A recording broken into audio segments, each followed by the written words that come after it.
Let's talk about it.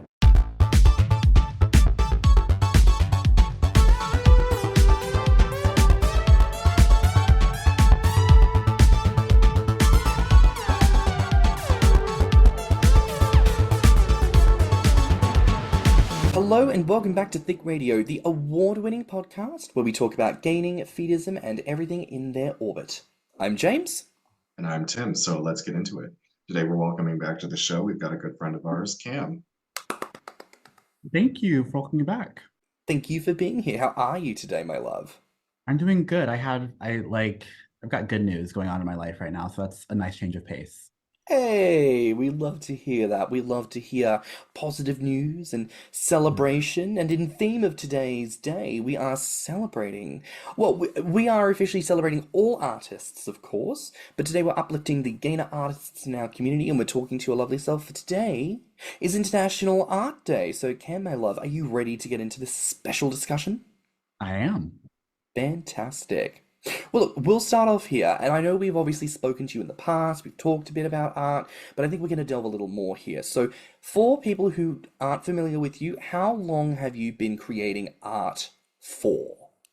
I've been drawing my whole life. I know it's like the most like basic answer. Like I've been drawing I have been drawing my whole life. But specifically like gainer art, like actively like making the decision to make gainer art was probably like junior, senior in high school was when I was like actively like trying like make that effort. Like I want to improve in this specific area, and I've been going strong since then. So that would have been 2017, 2018. So about 6 years, maybe. Nice. And like in that time, like again, I know we've talked about your art before, but where do you feel like the gainer intersection came into your art, or has that always been there as a through line? I won't say it's always been a through line. I mean, I'm a nerd. I like anime. I love Pokemon. So a lot of my art prior to that was like more focused on that. And I still do some of that. But as I was getting older and I guess like hornier, so to speak, I was like, well, I can just draw what I want. Like I like to commission other artists, but I was like, well, I can just do this myself. And so I wanted to do that. I'm like the type of person who like doodles to help myself focus. And so in class, I would like just doodle like hot fat guys sometimes in like the margins of my notes. And I was like, well, I should probably like be a little bit more intentional about this. And it just kind of has kept going from there. Were you ever worried about anybody like seeing what you were drawing? Like, did you have to like, because like I kind of did something similar in high school, but like I was the goth kid, so I was usually like head down, one arm like over the notebook, like furiously scribbling something. I'm trying to imagine Gotham right now. That is like destroyed every line of thought right now. Just play a bit of Evanescence in the background. Wake me up. Oh no, this was before that. Evanescence was like 2000, I think. Yeah, or 2001. Okay, so hang on. Tim is a goth. What are the music vibes? What are we listening to? Oh, I was listening to Marilyn Manson, Rob Zombie, Power Man 5000, The Vampire Love Dolls, Christian Death, Typo Negative, Tool. Like I was listening to a lot of shit back then, and I had hair down to my chin, that was all like fucked up and like Edward Scissorhands looking, and I did the eyeliner. I didn't do black lipstick. That was the one thing I didn't do because Dang. I felt like my lips were so big that I didn't want to draw more attention to them. So I would actually like almost put a little like a lighter color over it, like a concealer kind of, to make myself look more dead. So But that was also very like white woman of the 90s and early 2000s. it was, yeah. Foundation It was. lips to Yeah. get them to look smaller. Oh my God. What was I asked again? Oh, I'm so no. sorry. I was asking No, if it's you fine. furiously guarded your illustrations. I was conscious of it depending on like who I was sitting by. So it's like depending on like where I'm sitting at, like I might be like, okay, like I don't want this to just be like totally out in the open. But like I know I did it a lot in my like social studies class. And I sat next to like one of my best girlies, and I just didn't like, I didn't care. Like she asked me, what's like, you're like drawing the fat guy? I'm like, yeah. I was like, he's cute. And he's like, okay. Like, and it's just like kept it pushing. So it depended. Now, as a part today, we want to explore this because obviously we have the privilege to explore, I think, a lot of these concepts just kind of as they are, right? We obviously talked about art before, but part of today we really want to explore the intersection with your race identity. So, Camp, you are a gorgeously melanated man of color, and I'd like to ask here, as far as that goes in terms of your art and intersection, do you feel like that has played a role in the types of people that you draw, or maybe some of the influences in your art? Yeah, and to like to those who don't know, I'm black, so I think people get melanated person of color. Just to clarify for anyone who doesn't know, I'm black, and I do make that known on my socials as well. And it certainly has played a part in things. I think it's impossible for it not to. The global answer is like yes, like that's unavoidable. It shape it's it is not, I don't say like it's always a top like front of mind, but it's something that crosses my mind. We all have eyes. We all see the primary types of content that gets made in this community, and I think it's a tricky topic, but it certainly plays a part. I mean, I always find that a point of curiosity, right? Like, obviously, I approach everything from the queer perspective. Like, how does that influence and inform all the things that I do? Even the way that I want to produce this podcast, trying Right. to lend it to more specifically queer and different voices than, I suppose, the people of the majority. Um, Tim, maybe bring you in here, because as a mixed race black man, I Yeah. mean, do you find that, maybe more generally speaking, when it comes to your approach to gaining, how you connect with other gainers, how you build community, do you find that that aspect of your identity plays a part in who or how you connect with members within the community? I don't know. I don't think so. It's only because a lot of people, when they look at me, just the way that I present, I'm racially ambiguous, right? So I don't know if people, a lot of people just make an assumption right away. They think that I'm Latino. They think that I'm Latina of some description. They don't know what, but that sometimes informs the way that they approach me Mhm. because of like Latinate friends that they have or communities that they've been around. They're thinking, oh, I already know how I can approach this guy because I can tell what he is just by looking at him, and they're always wrong. It's like it's a weird place to be in when you have to correct them and be like, well, no, actually, I'm not from Puerto Rico and I don't speak Spanish. In fact, when we were in New York, what did I say to you? I said, clock it. It has 31, been a little under, what was it, 90 hours or something like that before somebody assumed that I was Spanish speaking. something like that. We were at the laundromat, and I think you'd gone outside to vape, and someone had Yeah. just come up to you, and you were like, nope. Yeah, like on a moped, he just stopped and he started asking me a bunch of questions in Spanish, and I was like, no. But yeah, I don't let it affect the way that I approach people. Essentially, it's like if I'm going to a gainer outing of any kind, whether it's the Grommr Seas or a Grom Off or any of the other events, I'm just going there as me, and I'm hoping to make great connections with people. I'm hoping to make more friends, and that's just how I look at it in general. Like I'm not trying to. I don't. Let's. I'll put it this way. I don't switch my language, pronouns, or figures of speech for whoever I'm speaking to. I'm just going to be who I am. And if they don't understand it, typically they ask a question. To jump in on that, I think for me, because I really like what you said to him about the like it's like for you, and I think that is because I guess I'm dovetailing both of what you were talking about. Because James, you asked about when you're or you talked about when you're making this podcast and when you're thinking about like how you want to orient it, you're thinking about it primarily from the queer perspective. And like when I'm making my art, I'm thinking about it primarily from like the Cameron perspective. Like I'm primarily thinking about myself, but like I am a Black queer person, and so that informs a lot of like my own perspective and how I feel about certain things. And so while the art is like for me first and foremost, at the end of the day, because of who I am, that sort of shapes how I go about doing things and my feelings towards things and like how I want my art to like show up in the way that it does. I think that's totally fair and makes a lot of sense. I mean, I'd be curious to ask here, do you experience any form of, microaggressions, let's say, in your approach to art or in the work that you create? There's like there's a few different angles on it. I think I can get it. I don't know if microaggression is the word I would use, but there are definitely like two angles that my art where I see weird interactions. The first one is when I do drawings that feature people of color, they typically don't do as well. Now, algorithms are weird and fickle things. Maybe it's just the algorithm, but and like it just didn't show up. Like it could be any number of factors. I'm not necessarily going to say like, oh, it's the racism, but like I have eyes and I can see that, and so I think in some ways that does show up. However, people who are familiar with my work, I draw a character named Bubba, and Bubba is white, and he's one of the primary characters I draw because he's kind of like my first, so he's like very special to me.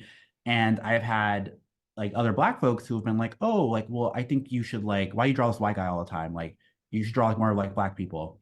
And it's like, well, I certainly make an effort to, and I do that, but in a lot of ways, this character is like my muse, and that's one of the main things that I draw. And so, in that sense, it's like I understand where they're coming from, but it kind of feels like an onus to be like, you are this like talented black artist, so like you are responsible for like like you need to be the one making all this content because there's a lack of it.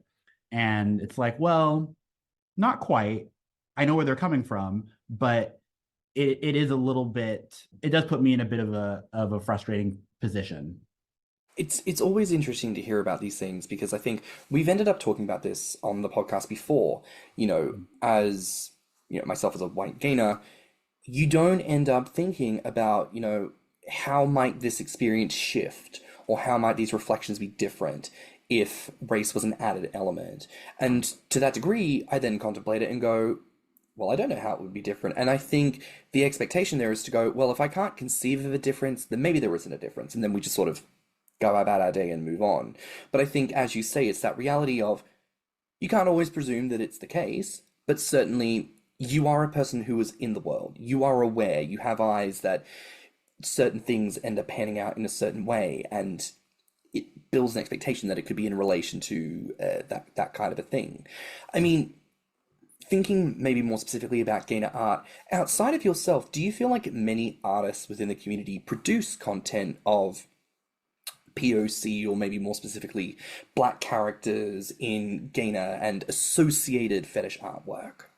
Not really. It is very white. That is unavoidable. And I think this is a largely white community in general. That's like, I don't want to say it is what it is as like a defense or an excuse, but I do think that generally correlates. I think we all live in a very racist society, and it just creates a lot of expectations on like what is considered like ideal and attractive, what is like the ideal archetype. And I think particularly with like gainer art, when you think about sort of like who are like the forebears of it and like the types of content that they created has sort of created an image of like what people want to see as well. But it's pretty few and far between. There's definitely a few who do, and I think they do fantastic work, but it's the minority for sure. There's something that I've been milling over during this conversation, and I wanted to run it past the two of you because I don't know if it really ties into the conversation as a whole, or I just want to see where this goes. But basically, it's like I think we in the gainer community sometimes take for granted that the function of art is to comment on society, right? And that art is often inherently political. And when I think about gainer art and the way politics have affected it, it popped into my head. I remember when after George Floyd was murdered, the gainer artwork on Grommr changed. They removed I think the cop and was there also a soldier? I don't remember if there was a soldier. I know there was definitely a cop. Yeah, there were two that removed. One was a police officer, and I do think the other one may have been like some form of military. Yeah, that's why I was wondering if it was a soldier or not. Yeah, I think it was a soldier. I can't remember. It hasn't even been that long, and that just goes to show how much I don't pay attention when I go to the welcome page. That I'm just like, oh shit. Like I knew that the cop was suddenly gone because I think he had a prominent position in the artwork. Yes. Previously. So, but anyway, so that was something that politics affected gainer art, and I think probably to a degree, all gainer artists do put a little bit of politics into their art. I think that's kind of unavoidable. That's sort of like what all artists do across all communities across the globe. So I don't know how I'm going to form this into a question, but it's more like, I guess I'm trying to find out, like, Cam, do you feel that you directly put anything political into your art, or do you think it's subtle? Like, do you think you're sort of, what's the word I'm looking for here? Like, sort of Like subconscious. tickling the, I can't think of a euphemism here. Like, are we thinking it's more like, are you putting it in? Do you feel like there's a subconscious approach to any political elements, or is it Yeah, more Yeah. overt? yeah. Mm. Thank you. Okay. So like two things on that, because I think the cop is like a funny, like I think it's pertinent to the conversation, but I also want to address your question as well. When that happened, because this was, for the people who don't know, on Grommr's welcome page, there was like a collection of different like encouragers and gainers and fat people on the welcome page, and they all kind of had like different sort of like tropes. Like there was like a chef and there's like a cop and different things. And so after the George Floyd protest, people were kind of saying like, hey, it's kind of weird, Grommr, that you have like this cop prominently displayed here. And so people wanted it like removed or changed or edited. What I did was I did sort of like a redraw of it where I made him a park ranger. And I think what's kind of funny about it, the like fat cop trope in general, is because it's very pervasive in gainer art, and it's sort of like a hot topic that people have like different consternations about. And I do think there's definitely something there. I think as like a funny joke, I do think if every cop in America was like super fat and obsessed with donuts, we'd probably have less police brutality because they'd be too busy to do that. But that's besides the point. They'd be too fat to run after Yeah, the perp. yeah, I think that would probably be preferable, but that's besides the point. But I do think there's something there about the way that it is a like such a common fixture, and that it's prefaced, because it's like the appeal. I get the appeal. I get the appeal, but I think that there are ways to engage in it that doesn't have to be a cop. Like you can do it with a park ranger. You could do it with a security guard. Like security guards have like basically the same uniform, and like none of like the inherent like Mm, power problems there at I was play. just thinking security guard and like, Yeah, because they're just there to collect a paycheck. They couldn't yeah, care less. They'll let you steal. They'll let you burn the place down. Exactly. They're just like, as long as I get my paycheck at the end of the night, I don't give a fuck. Exactly. And so I think there's definitely something there, specifically with like me and like my intentions with my art. I think it kind of depends on how we define like political messaging. I think if the answer is yes, it's kind of intentional at some points. Like for kind of what I was talking about earlier, how when I'm making my art, it's sort of like for me, myself, and I first and foremost, and but that's informed by like my identity. And like for me, a big reason why I started art was because I wanted to see what I wasn't necessarily seeing what I wanted to in the art that was present. I liked a lot of it, but it wasn't quite like what I wanted. And so I wanted to see, there's a lot of art of like fat guys being like force fed, or a lot of like chub for chub art. And I was like, well, I want to see more art of like a fat guy that's like showing a little bit more like control and agency and like what's going on, and like it's something that they're like like more of a, like an active participant in, than it being like forced upon them. I wanted to see more art that depicted like chasers of color in it, and I wanted to see art of just that, like, you know, that like there being contrast involved. And so in that sense, I am very intentional, because there will be people who ask me, it's like, you know, why don't you draw more like chub for chub stuff? And it's like, well, there's other people who draw that. I'm drawing this for me, and that's not what we're here for. Like if you can go to someone else and get that, and not for me. And so in that sense, I'm very intentional. In some ways, when we were talking about like noticing the way that certain art, if it's depicts a person of color, how that gets treated versus other art, during, I think this would have been 2 or 3 Christmases ago, every Christmas that well, most Christmases, I always like make sure to draw a black Santa. And it in one year, I did just a drawing of like I done like a drawing of like a white Santa, and I did another drawing with like a black Santa. And like they were different scenarios, but like the drawing of the Black Santa like had like a chaser like sitting on his belly and like feeding him like cookies. And so I'm like, okay, this is like something that people would be really into. Did not get that much attention. The drawing of the White Santa, he was like he got stuck in a chimney chute and like so he had like his belly kind of like spilling over and like of course like that's also very hot, but like that did like incredibly well. And so it's kind of like And then this past year I did a drawing of like this was a I'm kind of giving the game a bit away, but I was just talking about how I don't really draw chub for chub stuff, but I wanted to be intentional. I was like, okay, I know a lot of my followers want me to draw more chub for chub stuff. I'm going to draw more chub for chub. I'm going to draw a chub for chub thing. I'm going to do like two Santas and they're both husbands. So instead of Santa and Mrs. Claus, we're doing two Santas, but I'm going to make one white and I'm going to make one black and see how it does. And it did okay. It did so. It didn't do as much numbers as I thought it would do, but so yes, I hope people don't think differently of me, but yeah, sometimes I will be like, like that's totally fine because I feel that that is the nature of art and artists is to whether they're consciously or subconsciously doing it. Like politics is always going to wind up in art because that is its function. And I don't want to harp too much on this particular concept, but I think I'm on a roll here.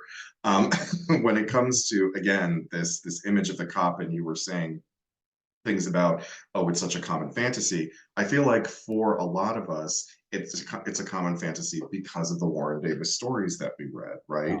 Like, look at Joining the Force. That was an extremely popular story, and the drawings that went with them are also extremely popular. And I'm wondering how much of this is really just something that we would have come up with on our own, or how much of it is reinforced by what has come before. Like Warren is arguably the first artist that a lot of gainers get introduced to, and those stories are often the first stories that a lot of us read.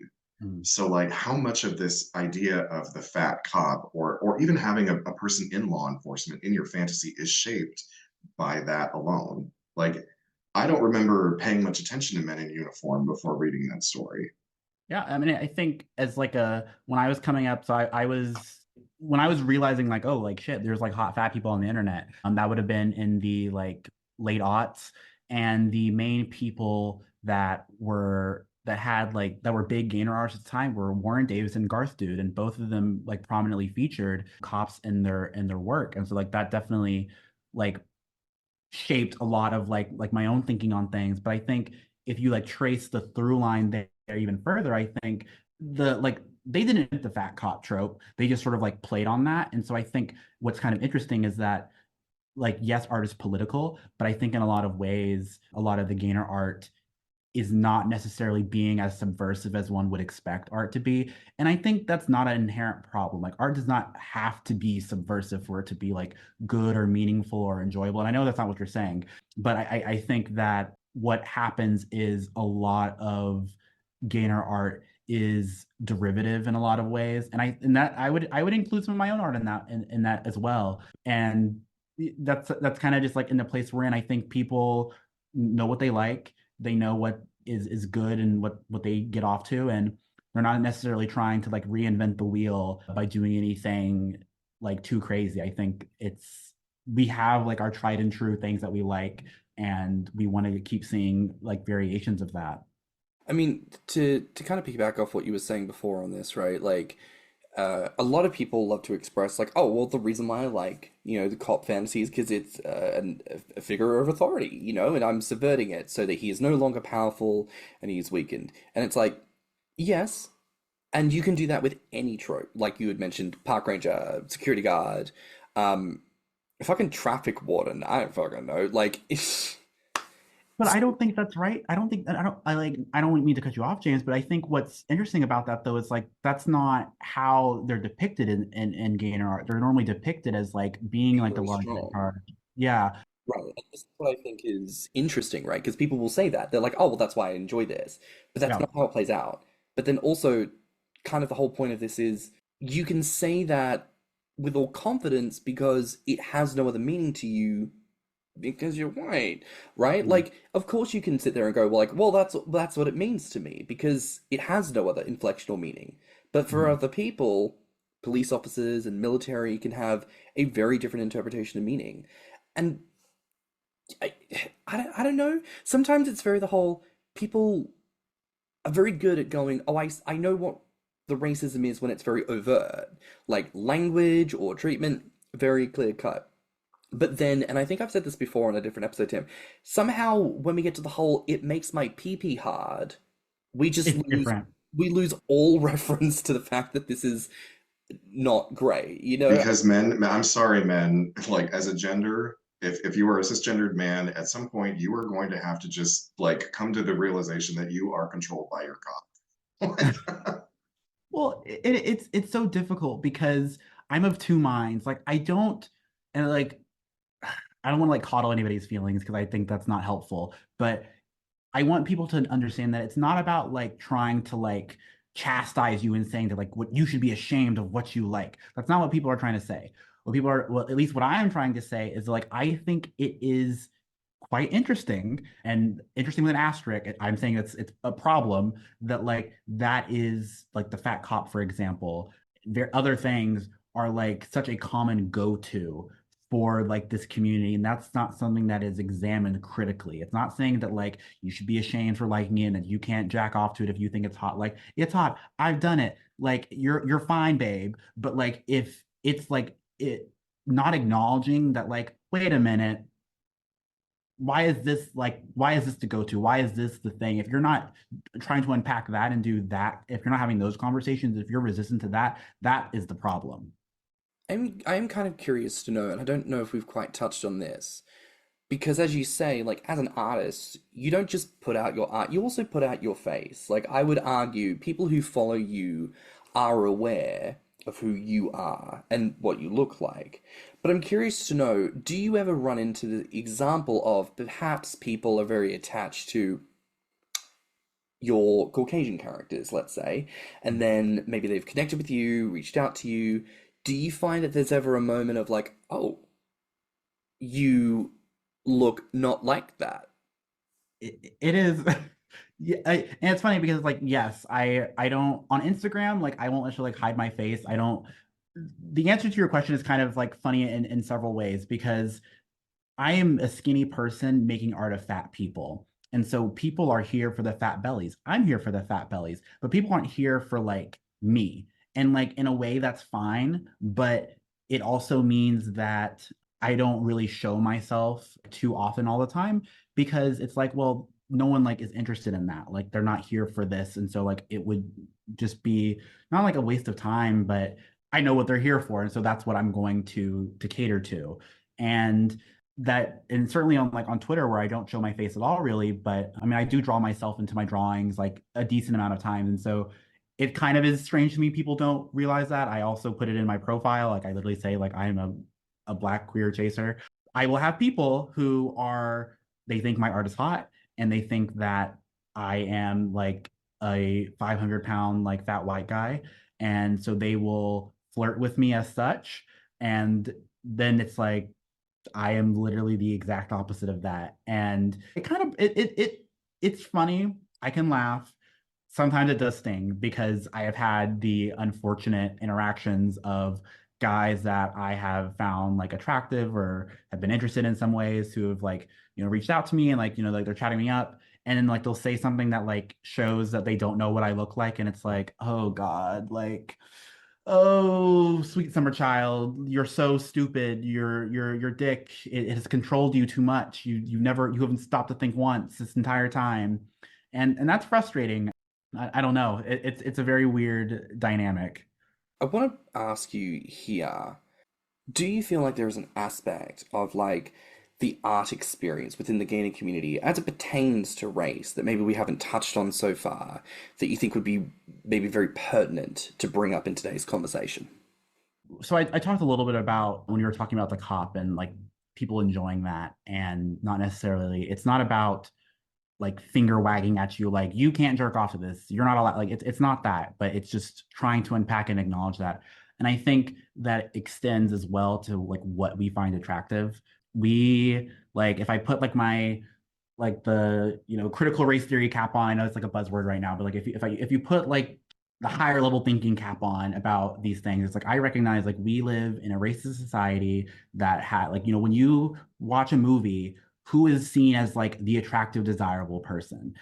Like we all recognize how that like shapes our thinking and how that like permeates what we find as attractive. And I think what's really interesting about that though is particularly for us in the gainer community, in some ways we like a lot of us have like broken like free in part of that mold, because like most of us don't think, or at least most of us don't exclusively think that the only way to be attractive is to have like a washboard abs. We are like, wait a minute, like I know society tells me that fat is disgusting and gross, but actually I think it's hot. So in some ways we break free of that, but then in other ways it's like, well, no, actually I do think like white people are the only ones that are attractive. And I think that is a tricky thing to deal with, because your dick gets hard with what it gets hard. Like you don't, it's not normally something you're controlling, but it's impossible that it's the case that like we have all of these like, beautiful Black men in the community. We have like beautiful Black art that is featured, and people are just like, well, no, that's just not attractive. It's like, well, I think that's something that you have decided and have not ever tried to really like challenge yourself to think differently on, and you just sort of like bought wholesale into what society has decided. I think that's a difficult part. I think that's in large part why so much of the gainer art that we see is white. It's why the art that like, even when there is like Black art, it's why that is like more popular. It's just, it's unavoidable. And so many, I don't say it's unavoidable. It makes sense why that's the case, because this is the nature of the beast we're in. And it's hard. I don't know where to go from there. That sounds a little depressing, but I don't know. I think people need to make sure they're supporting the art when they do see it. I think people need to make sure they're a lot more critical and introspective about things that they enjoy. And not to say that it's bad or wrong, but just ask yourself why you like that. And in fact, and think of it as like as a positive. In a lot of ways, you'll probably find out, you'll gain a deeper appreciation for why you like something, or figure out something else you like. Well, being that it is International Art Day today, Cam, how will you be celebrating today? I want everyone to draw something for me, but at the same quality as I do it. No, I'm playing. No, I will be drawing. I'm usually drawing. Hopefully, I will be less stressed while drawing, because it's people ask like, oh, do you enjoy drawing? And it's like kind of like asking someone, like a parent. It's like, oh, do you enjoy being a parent? And it's like, well, I'm a parent. Like, I haven't killed my children yet, have I? It's sort of like that. It's like, I have, there is a version of fun, but it is also like the most stressful thing ever. I like am zooming in at like 1,000% because like one pixel's off, and it's like, this is ruining my drawing.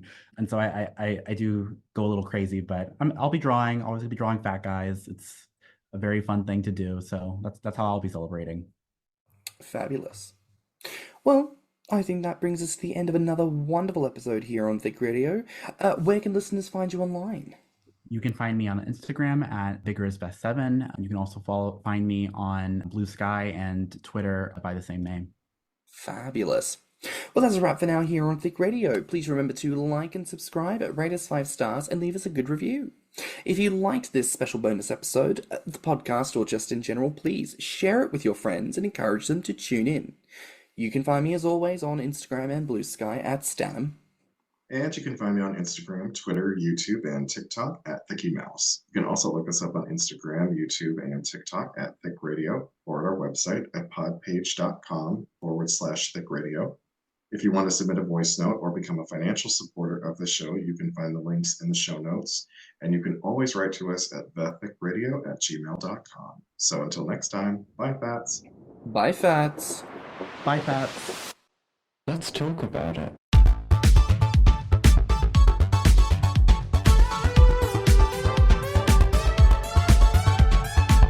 Thicc Radio is a Patreon and Anchor app podcast produced by Stan and Mouse. Mixed and mastered by stannnum. Our artwork is provided by Lokitu. Our theme song is provided by Body by Curtain.